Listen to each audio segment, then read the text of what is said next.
diampuni. Jadi aku di situ nangisnya. Oh iya ya, bapak aku belum keampuni gitu kan. Cuman ya pulang dari gereja ya udah tetap kelahi gitu kan.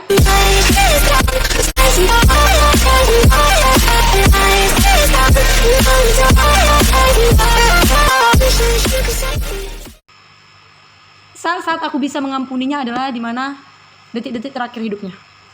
Jadi aku sangat bersyukur sebelum dia meninggal aku sudah bisa mengampuninya, dan aku sempat untuk meminta maaf kepadanya atas kelakuan dan sifat yang sangat membuat dia sakit hati. Jadi pada saat itu aku bilang di dalam hati aku, ya Tuhan, hari ini, detik ini aku sudah mengampuni dia. Aku juga minta maaf kepadamu karena aku baru bisa mengampuni dia. Pada saat itu aku lupa sama hal buruk yang dia lakukan gitu. Ya pada saat itu dia jadi kayak bapak yang baik gitu, bapak yang aku dambakan gitu selama ini. Cuman bapak yang aku dambakan itu cuman beberapa jam.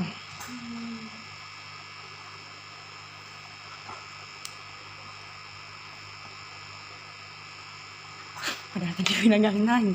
Terus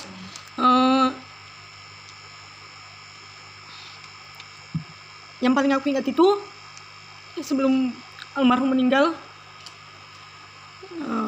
aku bilang gini, Pak, bisa nggak setahun lagi hidup, setahun aja. Terus dia bilang, bapak sih, ya kalau masih dikasih Tuhan ya nggak apa-apa, boru gitu. Cuman nggak nyampe setahun, bukan nggak nyampe setahun sih, nggak nyampe 1 hari. Beberapa jam dari situ Tuhan udah angkat dia. Bersyukur sih dia meninggal dengan damai, karena sebelum dia meninggal itu dia minta untuk perjamuan kudus, pengampunan dosa. Kami panggil pendeta. Sebelum dia meninggal juga kami udah komunikasi terakhir kami ada. Begitu juga dengan mamaku, adik-adikku, abangku, kakakku. Semenjak itu aku lebih ngerasa gini sih, karena aku berarti orang tua aku tinggal satu yang ada di dunia ini. Jadi pada saat itu aku sangat takut untuk meninggalkan mamaku. Kenapa takut? Bukannya ada abang, kakak, adik-adik gitu? Ada sih, ada. Tapi kan di rantau gitu. Jadi pada saat itu akulah yang menemani mamaku.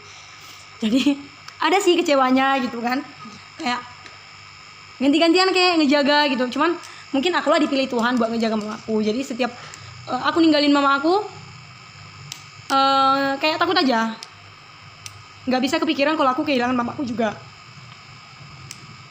Walaupun dibilang udah biasa nggak punya bapak, ya nggak biasa juga nggak punya mama gitu loh. Jadi tahun pertama ditinggalkan bapak itu kayak sebelum bapakku meninggal itu dia bilang gini, enak ya, bukan enak ya, kita tahun baru ke Dalu-Dalu yuk gitu. Dalu-Dalu itu adalah kampung kami sebelum pindah ke Duri. Jadi kami bilang bapak lah yang tahun baruan di sana gitu kan, karena sebelumnya komunikasi kami dengan keluarga yang ada di Dalu-Dalu itu kurang baik.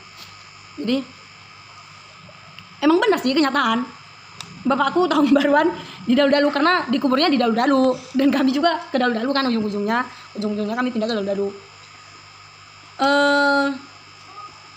Apa sih yang dirasakan setelah bapak meninggal?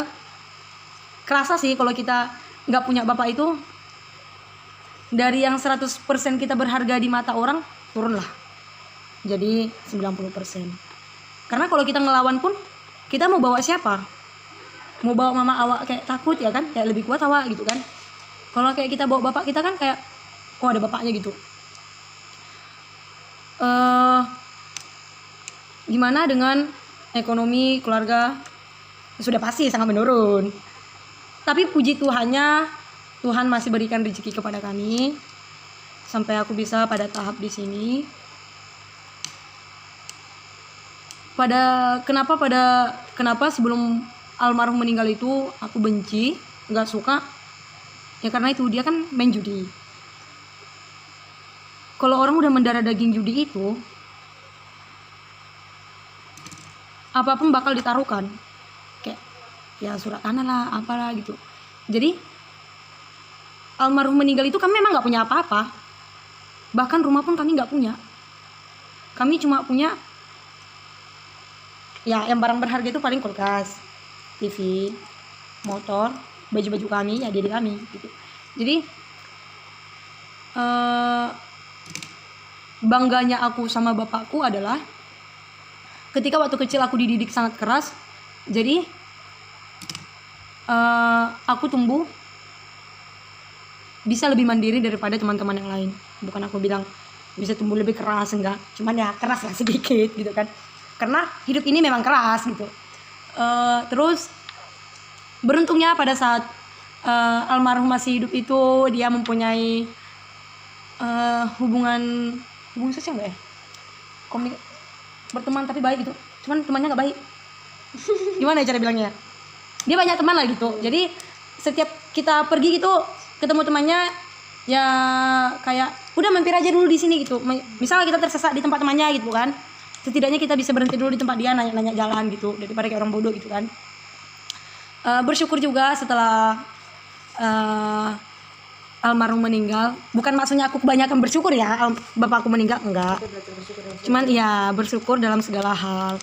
Pasti ada hikmahnya di balik dia terlebih dahulu dipanggil, karena kan hidup ini ada yang dulu meninggal, ada yang dulu meninggal, ada yang terakhir meninggal, enggak, ada yang terlebih dahulu dipanggil, terus setelah dia dipanggil mungkin aku nggak tahu juga sih. Jadi di tahun ke-6 ini rasanya biasa aja, nggak terlalu merindukan. Kadang nengok kawan pas ngepost foto bapaknya aja kayak, oh ya aku dulu punya bapak. Jadi nggak dipost lagi. Aku dulu punya bapak itu sih. Kayak sekarang aduh aku rindu bapak aku ini. Aku nggak ngerasa gitu sih sekarang, karena aku rindu pun ya mau apa dibuat gitu kan. Aku rindu pun dia nggak bakal kembali. Cuman doalah yang bisa kubawakan. Kudoakan aku biar lebih kuat. Nggak mungkin kudoakan bapak aku lagi kan udah meninggal, ya kan? Karena hubungan orang mati dan hubungan orang hidup itu sudah tidak ada lagi kalau di agama saya. Jadi singkat ya cerita antara aku dan bapakku ya kayak gitulah. Karena ya memang nggak ada yang mau diceritakan gitu. Ya memang nggak ada sih. Mau gimana lagi kan? Ya begitulah. Jadi terima kasih sudah mendengarkan. Yang sebenarnya kalian nggak perlu dengar sih, tapi kalau kalian mau mendengar ya terima kasih.